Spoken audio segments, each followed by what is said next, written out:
Welcome to the Live Sports in New Mexico show. My name is Chris, and I'm here with my co-host Brian. And this show is here. We're talking about our faith, about sports, about everyday life. And we really want to encourage you and challenge you in certain areas in your life as a student athlete, as a coach, or just wherever you're at in life. We really want to help you. We've taken a few weeks off because of March Madness. Man, what a first week of March Madness we saw with awesome. New Mexico State basketball. What were your thoughts on that? You know what? Lots of ups and downs, some Cinderella wins. Mm-hmm. So really excited about what's happening so far with March Madness, but more excited about what we have planned in our show for you today. We have none other than the Volcano Vista State Championship basketball team coming up on the show today. What do you think about that? Man, I'm glad we got them. I thought they might be too big for us now, but you know, I was coaching there, and you know, I was really proud of the guys, how they fought through it. I mean, as a 12 seed and what they had to do. Game could have gone either way in certain games, but you know, as championships go, you kind of see that, you know, theme of you have to kind of fight and grind for those wins. Absolutely, and I just love the thought that it's not about how you start. You know, here they were the 12th seed, but they worked hard, they persevered, they overcame, and it's about how you finish, and it's about how you finish strong. In fact, we have a show that we filmed a couple months ago talking all about the importance of finishing strong, and they did just that by bringing home the state championship. I believe it's the first one ever for the boys basketball team. So super proud of them, super excited, and we're going to be talking to them later on in the show. But before that, we've got a couple other things that we are going to get to. What do we got, Chris? So today we're going to kind of go through these verses that I really think hit home for young people, for young athletes. And what I witnessed, what I saw, especially with the Volcano Vista basketball team and some of their players, just what I truly saw in them. So the verses we're going to go over is 1 Timothy 4, 8 through 12. Physical training is good, but training for godliness is much better, promising benefits in this life and in the life to come. This is a trustworthy saying, and everyone should accept it. This is why we work hard and continue to struggle, for our hope is in the living God, who is the Savior of all people, and particularly of all believers. Teach these things and insist that everyone learn them. Don't let anyone think less of you because you are young. Be an example to all believers in what you say, in the way you live, in your love, your faith, and your purity. So I think that's something we're really going to dive into, especially with our guest today. Just really proud of what they've accomplished, not just on the court, but off the court, because these guys we're going to talk about, they're really strong in their faith. They're consistent churchgoers, and they're guys that, you know, even for me, I could look at them and say, no, those are true believers, and they even inspire me. Even though if they're younger than me, they inspire me as well. That's awesome, and I love the last part of that verse that you read, where it talks about how don't let anyone look down on you because you're young, but be an example.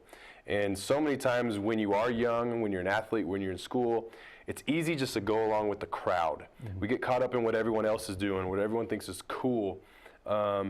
But really, that's not why God created you. In fact, God has so much better for you than just going along with the crowd. And what I like to tell young people, and what I like to think about, is that we should always choose Christ over the crowd. And when we choose Christ over the crowd, there's no telling what God can do in us and do through us to be an example for so many. You know, we're never going to be an example if we're the same as everybody else. But if we're choosing Christ over the crowd, then we're going to lead people closer to Him, and we're going to help people, and we're going to bless people. We're going to be there and make a bigger difference than we could if we're just blending in, doing the same things as everybody else. And that's key, that, you know, it doesn't happen when you get older, but you can start now. You can start right where you're at. You can start as a young person, as a young athlete, just like these guys from Volcano, making a difference now, not waiting or putting it off, and making a difference now. And again, just like you said, and I can't echo it enough, but we're proud of them and excited to have them on. And that's what I like. In the middle of the verse, it says, for our hope is in the living God. And like you talked about, like people they try to find their hope in other things, like in other people. They want to be people pleasers, and they want to do everything that other people are doing. And so I think we really need to focus on that, like for where our hope is, what keeps us grounded. And that's what we'll get into with our guest today, is, you know, really talk about what, you know, during games or during just hard things in life, what keeps them grounded? Who do they go to? What do they go to? So I think it's really important for us personally just to find our hope in a living God. We understand that He is living. It's very important that He is living, and then He is for us. So that's just something we're really going to talk about, especially us just being young. There's people that are young and they can be real true inspirations. Even the beginning of the verse, this hits home for athletes as well. As physical training is good, but training for godliness is much better. And I think that works hand in hand, because when you're physically, training your body, you have that self-discipline of you're doing extra stuff, you got to work hard, you're working out, you're running, whatever it is. I think that's a part of the godliness too. Yeah. I think with that verse, it also talks about, it is good. It's not the only thing, right? But it definitely does help us be more godly, because then we could show people like, man, if you just work hard, you're going to be able to just reap the benefits from it. And I think that's what these guys did at Volcano, is they just found a way. Every single game they found a way. I worked with them in the spring a little bit, and I saw the weight room out there. I saw, man, these guys worked hard. They spent early mornings in the weight room. They were confident. They held a physical Las Cruces team, held them down, and they battled every second, every possession. So that's something they're definitely going to talk about and really get into. Awesome. So real quick question, as we wrap up this first segment here. Practical, what do you do to train physically? What do you do to stay in shape, to keep your energy up so you can do all the things that God has called you to do? Well, even for me, I was a basketball player, and even yesterday, our basketball season's over, and you're like, what do you do? And so I went to the gym and I did the stuff I used to do in high school, because for me, I'm not one really that wants to just run on a treadmill or something like that. I really want, I'll do drills, even though I'm not playing anymore. I'll do drills and stuff that gets me better physical shape. Yeah. And I think that's even in the morning. Sometimes I wake up and do an ab workout or something, just to do something, and it just makes me feel better throughout the day. I feel I have more energy. I just feel more confident about myself, because I don't feel weak or lazy, because I'm constantly trying, and it also helps with eating right as well. That's good, yeah. I think that's very important. But yeah, so we definitely have a great show for you guys. We're going to welcome 3 basketball players from Volcano Vista. We can't wait to hear about their story of what they went through. So stay tuned.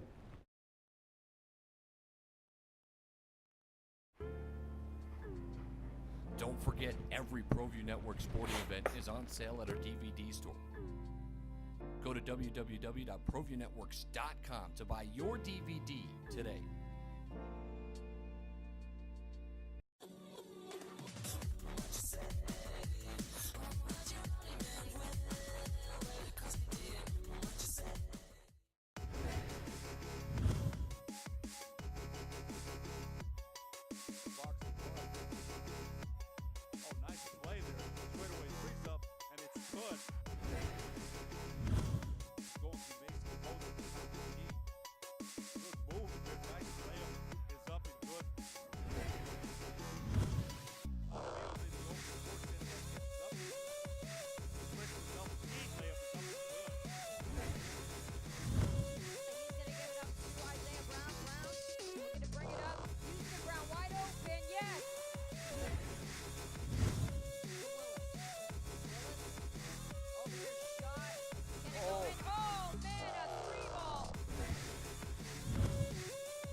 By Mays, Ortiz, layup is up and it's good. It's stolen, and this could be it. Fry's gonna go all the way on the layup at the buzzer, and that's it.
Graphic Connection is your source for quality custom sports apparel inspired by the athletes that wear it. Graphic Connection offers in-house graphics, embroidery, digital printing, and screen printing, enabling us to offer custom products with fast turnaround to suit both your budget and your timeline. Graphic Connection is New Mexico's exclusive Cornette digital garment printer shop. The print resolution is unparalleled. Contact Graphic Connection today at 505-821-2777 or visit us online at www.gcsportswear.com. Visit the Frontier Restaurant. Due to heavy construction on Central, take lead or coal coming north or south. The Frontier Restaurant. Get your Frontier fix on.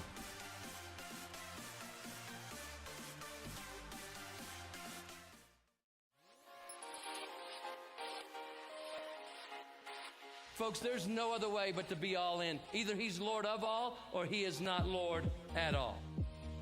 And you can experience the real and authentic, true life change that only God can provide to humanity. See, when we truly encounter Jesus and purpose to know him and follow his teachings, hashtag life change will occur.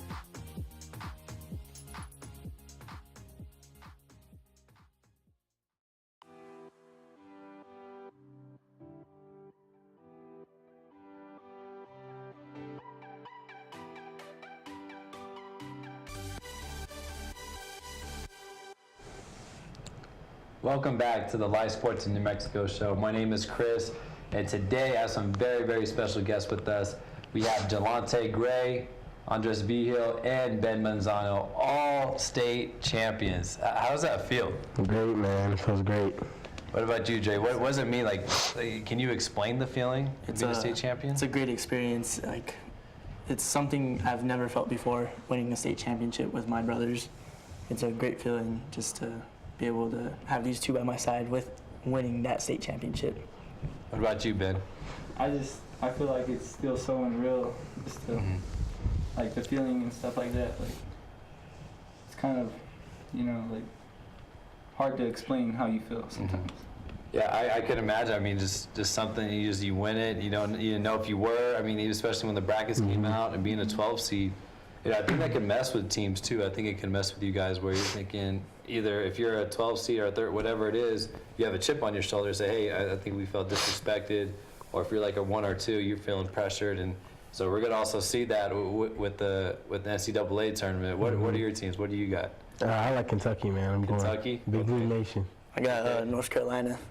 North Carolina. North Carolina. Yeah. All right, they all come from the same bracket. I got UCLA, and they're all coming from the same bracket. So I guess the champion's going to come out of there. But yeah, just kind of walk us through just game by game in the playoffs. Talk a little bit about Rio Rancho. What went down against Rio Rancho? Oh man, it was a couple seconds left, and they had a fast break, and I went down and fouled the guy, Derek. And he went to the free throw line, and I was praying hard on the lane, and he missed one, and then I knew he was gonna miss the second one, so we went into overtime, and we got him, man. Nice. So it was one of those where you thought, man, what was gonna happen? Yeah. It could have been on me or whatever, and it all worked out. Dre, talk about El Dorado. I was actually trying to watch this game. I was watching this game, and all of a sudden the connection went out during the end, and I'm like, going crazy. Like, what just happened? And I had to follow on Twitter. But so explain to us what happened against El Dorado. Well, the Elder game was really close the whole game. It was going up and down for us, and we just budged through at the end. Like, our seniors led us to that win for sure. David Cormier, Kyle Vargas, and Fernando, they just were keeping us energized, and it helped us a lot. As being sophomores in a pit, it's nerve-wracking. Like, everything is on you, and we're just lower classmen playing basketball. Like, we didn't have the experience that much, but they just gave all, and so we just pulled it off at the end and stopped one possession and won us the game. Nice, yeah, and that pit, it's different atmosphere too, because even you come from a game, you're playing in gyms you played in Rio Rancho many times, then you come to the pit, first experience. I mean, coming down the ramp, that was my favorite part, just coming down the ramp. And so it's a little bit different, but you guys did a good job. I think that second round game is always tough for anybody because it's a new atmosphere.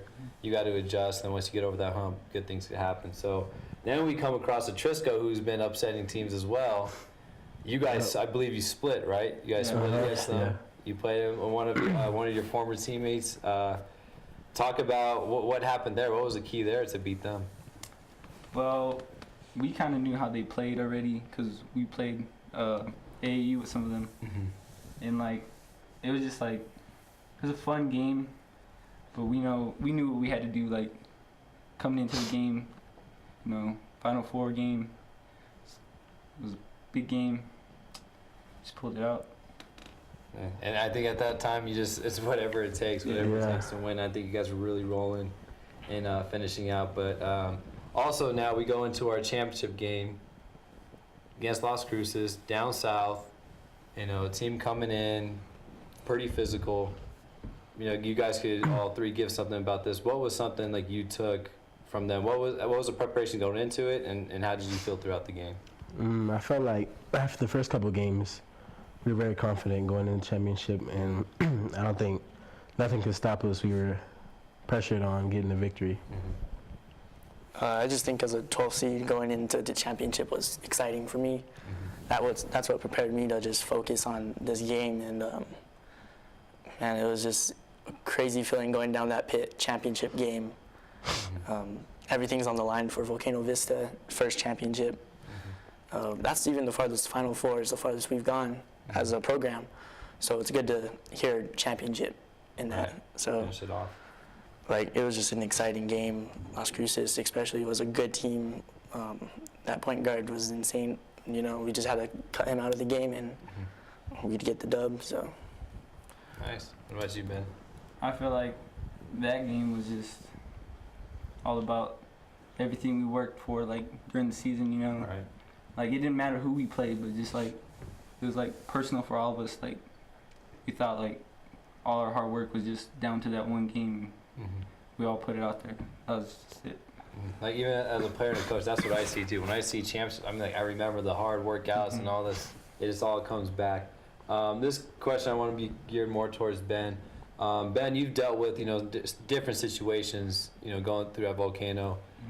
You were playing, you're starting, you were coming off the bench, not sure if you're getting enough playing time, and then you make key plays down the stretch against El Dorado, against the Trisco, against Las Cruces. Just talk about what you were dealing with, like what really kept you grounded through all that time. You thinking like, man, is this worth it or whatever it is? What kept you grounded through this season? Well, I believe everything happens for a reason. And I was just trying to think of the bigger picture, like what's the Lord trying to tell me, Right.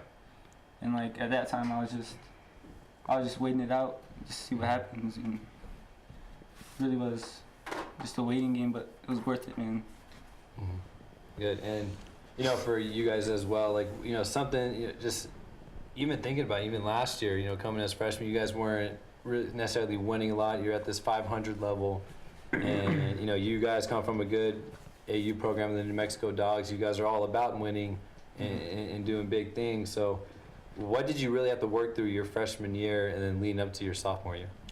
I felt like my freshman year was about having patience and not wanting everything like right away. Like we had to be patient, we had to work for it. And then this year, everything just worked out for itself. Good. well, for me, it's just being able to play a varsity game. Getting the feel of it. It's really different than middle school for sure. More pressure. It's more organized basketball, not where like the Dogs, how we used to play, just behind the back, under the legs, all that stuff. So it was really like organized and really weird for me right away. But I got the hang of it my freshman year, and sophomore year came in and felt good about it. Nice. So talk about your coaches, your players with the New Mexico Dogs. We've on the show, we kind of talked about that program, and they're a good program. Talk about like what really, how have they been to you in helping you when you were with them, and how they're helping you now? They've been great, man. They've been very supportive. We can call them any one of our coaches, players, talk to them about anything. Very supportive in everything we do. You got it. I just feel like that all of us like we were all proud of each other, like because we all made it deep in state, and even Zanin playing 5A for Las Lunas. He played very well also in the tournament. And it's just like we go, like we're like a family. Like we go and watch each other and support each other a lot, like Jonte was saying. Nice. I don't know, like those guys are just great guys. I count them as family for sure. Just playing them in the pit was the funnest part, I think. Being able to play DeMarcus, guarding him, DJ, just being able to see him and our coach up in the stands happy for us. Like that was a good feeling to have, especially playing against family. It was fun. Right. And I'm sure he's proud of you guys and what he's produced and helped you with. So after this segment, we're going to come back and we're going to really dive into what it means to be, to be young and then be faithful and to be a leader as well. And what these guys have done, especially at Volcano Vista, what they've done for their teammates, for their coaches, and how basically they go about each and every day on and off the court. So we'll continue to talk about that. Hopefully you stay tuned.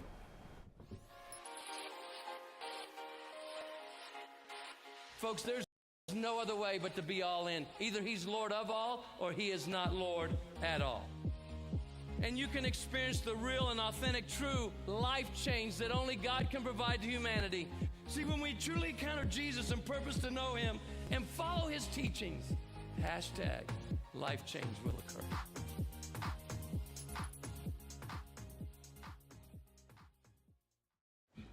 I am never getting married.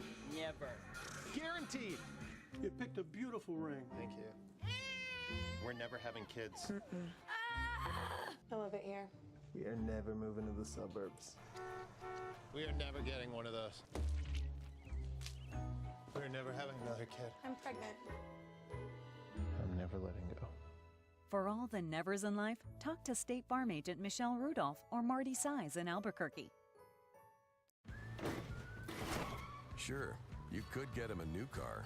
You could also light a pile of money on fire. So maintaining this old car is your best option. Keep it running longer, stronger, with quality parts and a whole lot of Napa know-how.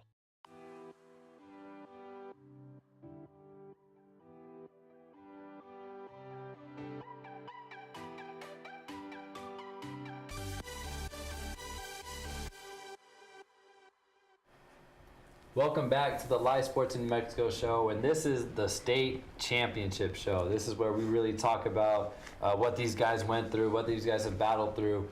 Just as young basketball players, they're only sophomores and they're only going to get better. And so I'm really looking forward to what they're about to do, what they can do, how they're going to react to this. And so that just leads me to my next question of, there's certain things in life. You win some, you lose some. I mean, I think that's evident. Even some of the great winners have lost some games, and they've had to. There's not really any athlete that's ever been perfect or went undefeated throughout their whole career. So it's always about how they react to losses, even how they react to championships. So with that, what do you see your guys' identity in? Like, what is someone you want to be represented as? Is it with the championships, the basketball? God, what are certain things in your life that you guys want to be identified as? Well, one of my things on our basketball team is that we don't lose, we learn. Right. So I don't want to be someone that takes losing so hard that they don't learn something from it. I want to learn something from each loss or take something from everything that I do. I think for myself, it's just playing for God is a big deal. Like my new handshake is 1-2. Point up, because it's all for him. Right. Like I'm the reason why I'm on that court, or he's the reason, and like he just gave me the talent to be able to play basketball, which is a great feeling to have. Awesome. I feel the same way Dre does. Really play for my faith, and I just want to. Every time I go out there, I just want to represent it in a good way, and that's why I want to be known as a good guy and strong faith. That's pretty much it. Good. And then there's also. You're going to be surrounded by encouragement, and then you're going to also be surrounded by discouragement. Just that people are going to tell you you're too small, you're too young, you can't do it. Whatever it is. I know I've been around you guys. You've all had people in your life, even with coaches, with parents, with whatever it is. And when the rankings come out, you see they're not even talking about you, and then you guys sneak up on them. So why do you think it's important to really? I call it love your haters. Why is it important to, to have that in your life, to have that, not just only encouragement? Why do you need that, maybe that just, that people were saying, hey, maybe you're not good, maybe that criticism, why do you think you need that? I think it's important. It should motivate you to do something better, motivate you to prove them wrong, Yeah, the same thing Delonte said. I mean, haters are going to hate, but it doesn't mean you have to hate them back. You got to love your haters, love everyone, love your neighbors, like God says, and that's just one rule I have. Like, if someone hates me, then they hate me. Doesn't mean I'll hate you back. I really don't pay too much attention to the haters, but like, they motivate you at the same time. Like, you hear them talking and stuff like that, but like Delonte said, like, you kind of want to prove them wrong, because it motivates you so much. Yeah, and it might put you, gets that chip on your shoulder where you're thinking, well, now that you say I can't do it, I want to do it. So that's what I want to kind of lead to. You win this championship. Last year was Rio Rancho. They did it as 11 seed. So what is it going to take for Volcano Vista to say, hey, we're going to validate this one. We're going to make sure, people are not going to say we just got lucky. What do you guys believe you had? First of all, why do you think it wasn't luck? And then what do you think you guys have for next year? I don't think it wasn't luck because we know what we did. We know what we do in the gym. We put in all the hard work, all the preparation. And for next year, we just got to go back into the gym and bring the same intensity that we did into this year and keep on believing in ourselves and our teammates. Yeah, for our team this year, we had 3 words. It was belief, toughness, and family. Those were the 3 key things we had to focus on, and I think that's what got us through it. It's for sure not luck. It was being together, being able to play together, knowing what each other does, and it was just a great experience as well. Yeah, we had 3 very important core values, like Dre said, and I think that just kept us going through the season. And we had really dark times, like we lost 6 in a row, and people were doubting us already coming into state, and we just used that as motivation. Going into state, we just lost 6 in a row in district. We went in as a 12 seed, and we all just kept believing in each other. That's good. And also, we have some highlights also that we want to show of one of your teammates that really led you guys and got you guys going. Really talk about David Cormier, your senior leader. He was just dunking all over the place. I mean, he was just a guy that I just saw, in his heart, in his drive. You just could see it here. He was just something else. There was an animal in him that just came out, and that beast mode came out in him, which I don't know if we'll ever see an athlete like David, ever again. Just someone that's so skilled, athletic. But he's a guy that really led you guys. What did you guys really learn from David? Oh man, he's a great guy. He's a great role model, and he's just a guy that you can look up to in anything. You can come to him, ask him about anything, and he'll give you his best advice. And I think David Cormier is a great athlete. He is for sure one of a kind to ever play in New Mexico, I bet, as an athlete. He does football, track, basketball. I mean, that's insane. I can't even do 2 sports, but that guy, he's a great role model as well, like Jonte said, and I really do look up to him. He's a good senior. He's a good friend and a good brother. Well, these guys kind of said it, man. He's a great athlete, great friend, great brother, Really a great guy to look up to, man, and he really led us through the season. Always believed in being a good senior. Good, and so that's why I'm kind of leaning into talking about David. We first, when I was at Volcano Vista, we first were, I was looking at the handbook, what we offer at Volcano Vista, and it said FCA, Fellowship of Christian Athletes, and I thought, hey, I would like to run that. And I just remember trying to get guys. We got about 10 or 15 guys coming every Wednesday to our Bible studies. And then there was that one time, I think it was after Christmas break, where it was just us 4. And people stopped coming, and I just man, we really got to invite people. So we all, just said, what, let's invite people. We eventually got FCA up to 43 people, and it was a hit. That's how this show came about. We had the same idea, and so that's what I really admire about you guys and what David did, is that you guys were really, really consistent, and just getting strong in your faith, and I think that's really, really helping you guys. And just keep being strong with that. You know, like what the verse says, it says, don't let anyone think less of you because you are young. I mean, even that just went with how you guys went about in the tournament. They said, oh, too young. You know, they're too young. But you guys are doing a good job being leaders, and you guys are maturing. So I'm very proud of you guys. I'm glad you guys are doing it for God. So we thank you guys for tuning in, for joining us on the State Championship Show. We hope to see you next week. We'll have some more special guests and just really talk about our faith and what God can really do in our student-athlete life. We thank you, and we'll see you next week.